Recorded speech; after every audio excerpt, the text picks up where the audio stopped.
Moi, je me souviendrai tout le temps, c'est ce fameux appel que j'évoquais tout à l'heure où je prenais mon petit déjeuner et ça a été le déclic. C'est vraiment pour moi, c'est ce jour-là où on s'est dit, on va construire quelque chose, on va monter une clinique.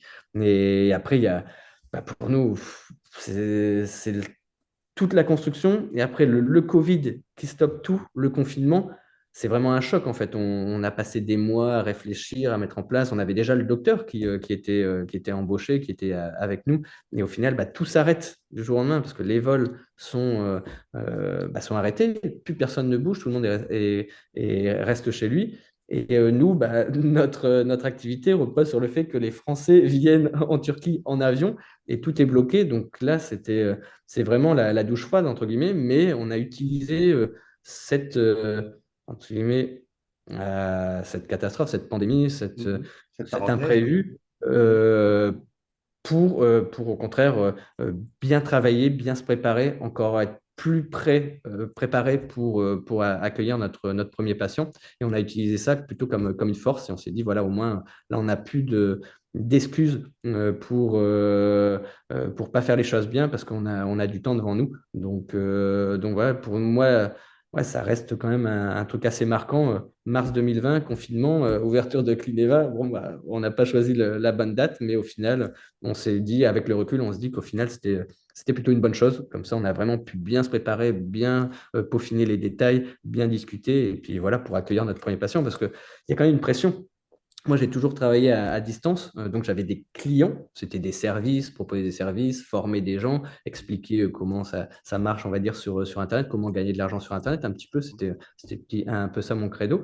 Et là, maintenant, c'est des patients et on a une responsabilité beaucoup plus importante. Là, on touche au médical et c'est plus du tout la même chose. Donc ouais, il y a quand même cette pression-là. Et donc, au final, ces mois de Covid, de confinement, on les a pris dans le positif pour se préparer au mieux à accueillir nos premiers patients. En véritable entrepreneur, vous avez transformé un obstacle que vous avez rencontré finalement en opportunité, quoi. Exactement, voilà, exactement. Et c'est comme ça, et c'est pour ça aussi, dans le domaine de l'entrepreneuriat, à chaque fois, ce que je dis aux gens qui veulent se lancer, c'est que il faut pas s'arrêter à la première difficulté, sinon on n'avance pas. Être entrepreneur, c'est pas une montée tranquille, c'est pas un long fleuve tranquille, c'est des hauts, des bas, mais c'est à nous de rebondir et quand même monter malgré tout ça, quoi.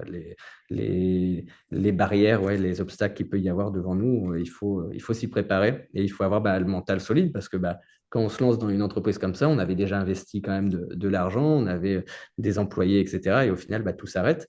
Il faut avoir quand même mentalement, il faut quand même être fort et se dire, OK, c'est pas grave, on continue, on avance sur d'autres choses, on va encore améliorer plus les choses et au final, on a bien fait de pas tout arrêter parce que on prend un coup au moral. On se dit, bon, il n'y a plus de vol. Et on ne savait même pas combien de temps ça allait durer. Avec le recul, on se dit, bon, c'était 1 mois, 2 mois, 3 mois. Mais ça aurait Oui, pu durer beaucoup plus longtemps. Donc voilà, donc on a persévéré et au final, sans regret.